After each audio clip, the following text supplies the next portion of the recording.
Online classes में सभी का स्वागत, सभी को नमस्कार। तो आज हम इस कंटिन्यूटी में ही एनिमल मैनेजमेंट में जो पहला लेक्चर था उसका कंटिन्यूटी में अब आज जो हम पढ़ेंगे दड़बा, नेस्ट।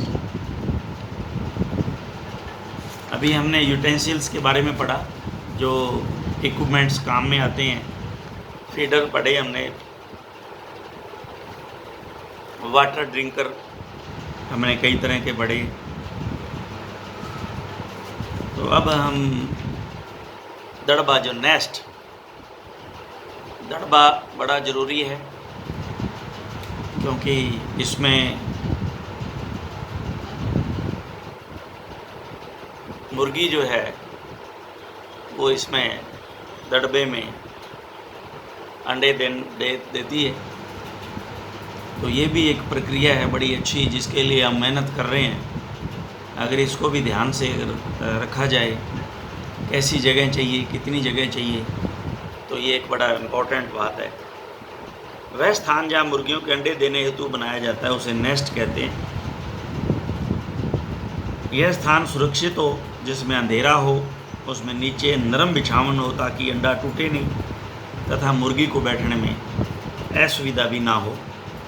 नेस्ट बड़े होने चाहिए तथा आसानी से साफ़ हो सके। ध्यान रखें, नेस्ट एकांत में रखें क्योंकि मुर्गी अंडे देते समय एकांत चाहती है। ये नेस्ट निम्न प्रकार के होते हैं। कोई मटका, जैसे हमारे पास मटका हो, हांडी हो, बड़े मुंह के मजबूत मटके मुर्गी गृह में रख देते हैं तथा उसमें लीटर को डाल देते हैं, बिछावन सॉफ्ट। ये 4 से 5 मुर्गियों के लिए पर्याप्त होता है। लोहे या लकड़ी के बक्से, इस प्रकार के नेस्ट 12 इंच चौड़े यानी कि 1 फुट, 14 इंच करीबन सवा फुट हो गया इंच ऊंचे और 12 इंच गहरे होने चाहिए। नेस्ट में सुविधा अनुसार मुर्गी को जाने के लिए पर्च जगह या जंपिंग बोर्ड लगा देना चाहिए ताकि मुर्गी जो है वो जंप करके उसके अंदर जा सके। पक्के नेस्ट, ये ईंट तथा चूने सीमेंट से भी मुर्गी गृह में बनाए जाते हैं। इनका नाप उक्त अनुसार ही होता है। यह दड़बे नेस्ट को जब तक ढककर रखें, तब तक ढककर रखें, यूँ समझ लें जब तक कि मुर्गियां जो है अंडे देने स्टार्ट नहीं करें, लायक नहीं हो। अन्यथा क्या होता है, छोटे बच्चे उसमें घुसकर बैठ जाते हैं और इकट्ठा होने से पाइलिंग का भय रहता है तथा वहीं पर मर जाते हैं। जब मुर्गियां 18 हफ्ते की उम्र पर हों तब दड़बों को खोल देना चाहिए। 18 हफ्ते, 20 पे तो ये शुरू कर देती हैं अंडे।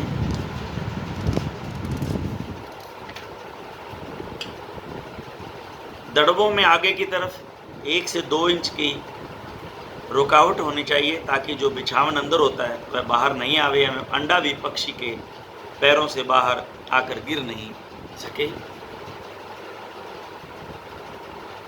नेस्ट से लगभग 3 या 4 बार दिन में अंडे एकत्रित करने चाहिए। नेस्ट के संबंध में कुछ आवश्यक सिद्धांत। नेस्ट में प्राइवेसी हो, सुविधाजनक हो, अंधकारमय हो और आसानी से डिसइंफेक्ट किया जा सके। नेस्ट की ऊंचाई अधिक नहीं हो, अन्यथा पक्षी को उसमें उड़कर जाने में दिक्कत होगी। नेस्ट इतना नीचे भी नहीं हो कि अंडा देते समय दूसरी मुर्गी उसे देखे। नेस्ट से अंडा दिन में 3 से 4 बार उठाना चाहिए। फर्श से 12 से 18 इंच ऊंचे 1 या 2 मंजिल के प्रयोग में लाए जा सकते हैं। फर्श से 12 इंच से 18 इंच ऊंचे 1 या 2 मंजिल, एक के ऊपर दूसरा भी बनाया जा सकता है। नेस्ट आसानी से साफ़ किए जा सकें, ये उसकी क्वालिटी होनी चाहिए। Grit box very very important. ये जो ग्रिट है ये खाती हैं मुर्गियाँ, आपको पता होना चाहिए, ये बड़ा ज़रूरी है। ये जो संगमरमर लगता है इसके टुकड़े होते हैं छोटे छोटे। मुर्गी घर में संगमरमर पत्थर की 2 भी साइज की ग्रिट सदैव एक बर्तन में उपलब्ध रहनी चाहिए। इसी बर्तन को ग्रिट बॉक्स कहते हैं। इन्हें साधारणतया फीडर व डब्बों आदि में रख देते हैं। यह संगमरमर का 2 बी साइज का ग्रिट पक्षियों को 4 माह की आयु के बाद मिलना अत्यंत आवश्यक है। यह ग्रिट गिजार्ड में जमा हो जाते हैं तथा आहार को पीसने पाचन में सहायक होते हैं। गिजार्ड पेट उसका पेट को कहते हैं, इसके सहायक होते हैं तथा अंडे के बाहरी कठोर आवरण को यही कैल्शियम देते हैं। अंडे का जो बाहरी घोल बनता है उसको कैल्शियम इसी से प्राप्त होता है। ग्रीन फीड हरा चारा। हरे चारे में unidentified growth promoting factor, unidentified growth promoting, growth बढ़ोतरी को बढ़ाने वाला, बढ़ोतरी करने वाला पाया जाता है। अतः प्रति 100 मुर्गियों के हिसाब से 3 किलो हरा चारा, रिजका हो, पालक व बरसीम, मुर्गियों को साफ पानी से धोकर तथा काट कर दिया जा सकता है। इसमें अनआइडेंटिफाइड ग्रोथ प्रमोटर होता है इसके अंदर, तो ये बहुत ही ज़रूरी है। कुल मिला के हरा चारा बहुत ज़रूरी है, जिसमें से रिजका, पालक व बरसीम दिया जा सकता है। इसे अलग फीडर में छोटे छोटे टुकड़े काट कर डाल देने चाहिए।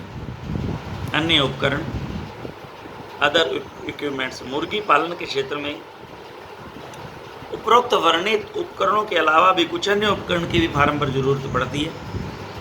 जैसे आहार के वजन हेतु तराजू चाहिए, बाल्टी चाहिए, पीपा, तगाड़ी, फावड़ा व खुरपी। तगाड़ी जिसको अपने यहाँ कसी बोलते हैं, पीपा होता ही है, बाल्टी चाहिए, फावड़ा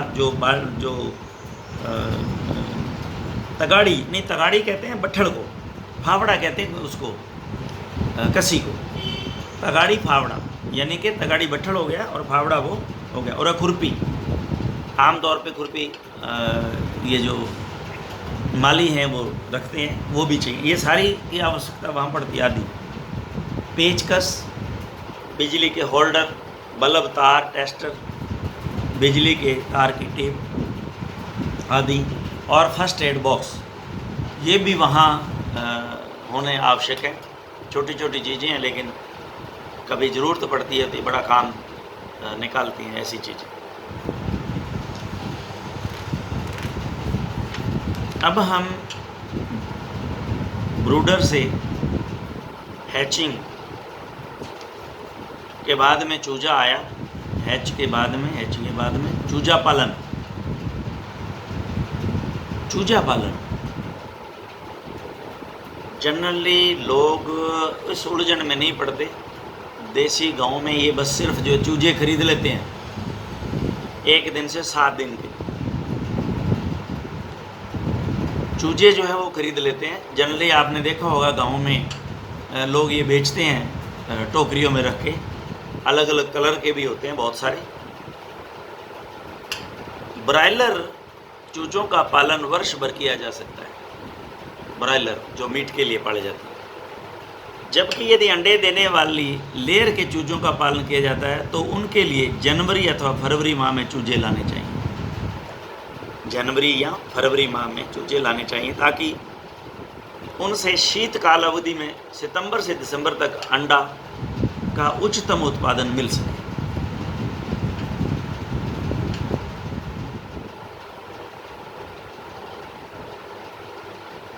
जनवरी फरवरी माह में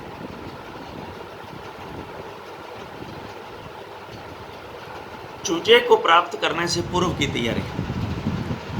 ब्रूडर अभी हमने बताया, ब्रूडर हाउस के सफ़ेदी आदि कर दें तथा उनमें कीटनाशक घोल जैसे मैलाथिन, फिनाइल आदि से अच्छी प्रकार से धो दें तथा दीवारों आदि पर छिड़काव कर दें ताकि कीटाणु नष्ट हो जाएं। बिछावन, फर्श पर लकड़ी का बुरादा, चावल के छिलके अथवा मूंगफली के छिलके साफ करके सुखाकर 2 से 3 इंच मोटी परत के रूप में बिछा दें। यदि मक्का के सिट्टों को बिछावन के लिए काम में ले रहे हों तो उन्हें कुचल कर बारीक कर लें। बिछावन हमेशा सूखी, सस्ती, आसानी से प्राप्त होने वाली हो। ब्रूडर स्थान, ब्रूडर के चारों तरफ 2 इंच से 3 इंच की दूरी पर चिक गार्ड लगा दें। ये 2 से 3 फुट होता है।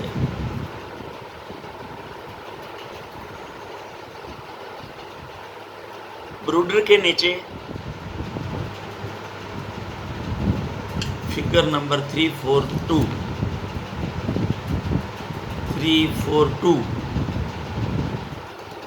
अनुसार पानी व फीडर लगा दें। ये 342 पे फिगर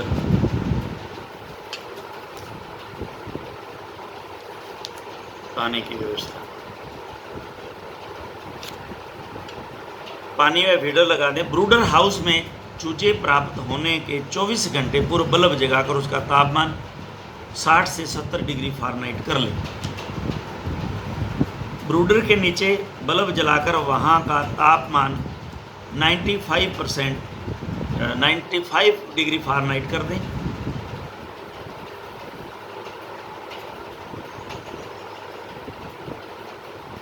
बच्चे प्राप्त होने पर ब्रूडर के नीचे अखबार बिछा दें तथा उन पर दाना डाल दें। पहले 2 दिन में फीडर लगाना जरूरी नहीं।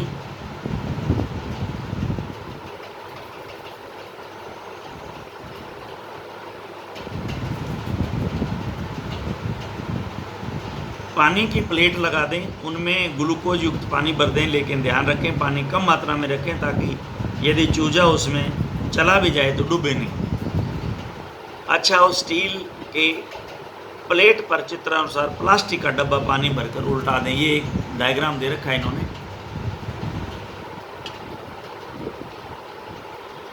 ये प्लास्टिक का डब्बा है, ग्लूकोज का पानी है उसमें, डिब्बे में नीचे छेद है, पानी उस प्लेट में आ गया हुआ है।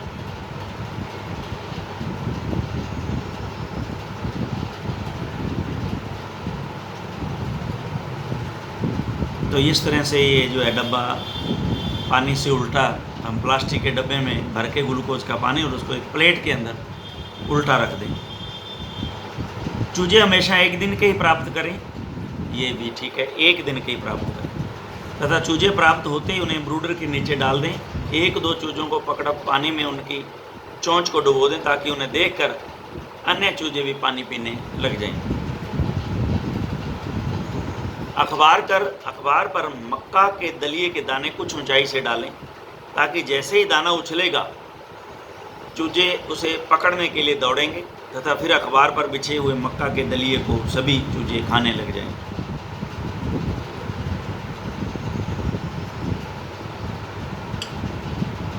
खिड़कियां आदि पर पर्दे लगा दें ताकि सीधी हवा बच्चों पर नहीं पहुंच पाए। इस बात की अवश्य जानकारी रखें कि चूजों को रानीखेत नामक रोग के टीके लगे हुए हैं या नहीं। वेरी इम्पोर्टेंट, ज़रूरी है कि ये टीका जो है वो पहले दिन ही लगा दिया जाता है, तो ये बहुत ही ज़रूरी है। वैसे तो जनरली जो बेचने वाले हैं वो लगा के ही लाते हैं, उनको ये पता है कि ये टीका जो है लगा देना चाहिए।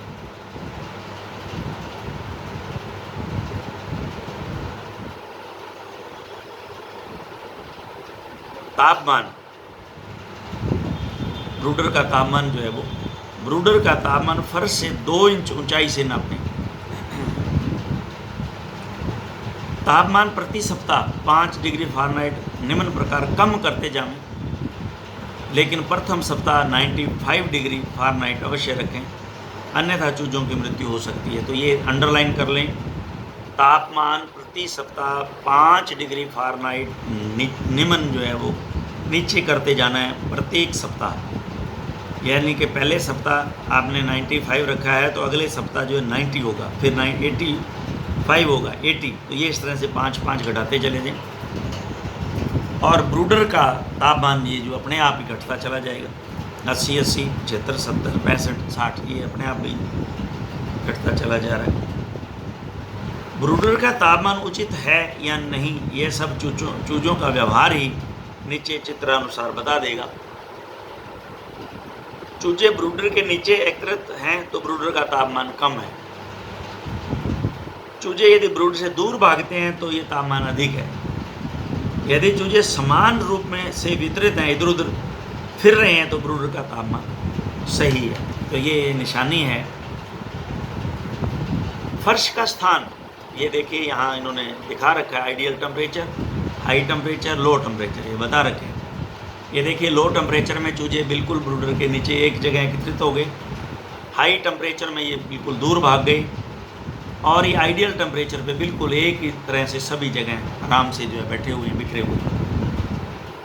फर्श का स्थान, चूजों को आधा वर्ग फीट प्रति चूजे के हिसाब से फर्श के स्थान की आवश्यकता होती है। पानी का स्थान, 100 चूजों के प्रथम 2 सप्ताह तक 2 लीटर क्षमता के पानी के 2 बर्तन चाहिए। 100 चूजों के लिए प्रथम 2 सप्ताह 2 लीटर क्षमता के 2 बर्तन चाहिए।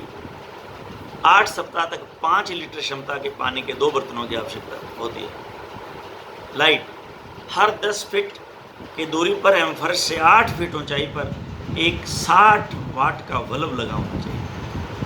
10 फीट की दूरी पर एवं फर्श से 8 फीट ऊंचा, ये दोनों ही बातें इंपॉर्टेंट हैं। चूजों को 24 घंटे समान प्रकाश मिलना चाहिए। हवा, ब्रूडर हाउस हवादार होना चाहिए जिसे गीले लीटर से गंदी गैस इकट्ठी ना हो सके तथा लीटर आसानी से सूख भी सके। टीकाकरण, वैक्सीनेशन, हैचरी से प्रथम दिन में, यानी कि जैसे ही आपने अंडे से चूजा जो है वो निकला, हैच हुआ, हैचरी से प्रथम दिन में रानीखेत व मरक्स का टीका लगा होना चाहिए। 2 बीमारी। शेष टीकाकरण के शेड्यूल से लगाने पड़ेंगे, जो शेड्यूल हमारे पास दिया गया है, शेड्यूल लिखा हुआ है।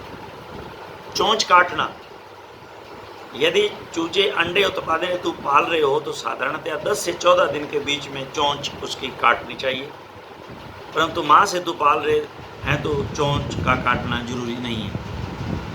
मेडिसिन, चूजों को प्रथम सप्ताह एंटीबायोटिक एवं विटामिनों का घोल पिलाना लाभप्रद रहता है। तो ये आज जो हमने आज इस चूजा पालन के बारे में हमने पढ़ा, तो नेक्स्ट हमारा जो लेसन होगा वो ब्रॉयलर पालन के लिए होगा। ब्रॉयलर पालन, उसके बाद में ग्रोवर पालन, लेयर पालन। तो ये अब नेक्स्ट जो है अलग अलग, ये चूजा है, ये चूजा ब्रॉयलर के लिए पाल रहे हैं या लेयर के लिए पाल रहे हैं, तो ये हमने पहले देख लिया ना किसके लिए आप पाल रहे हैं, तो उसके लिए अब किस तरह की अलग अलग जो है वो व्यवस्थाएं चाहिए, वो आगे नेक्स्ट हमारे लेक्चर में पढ़ेंगे। Thank you very much.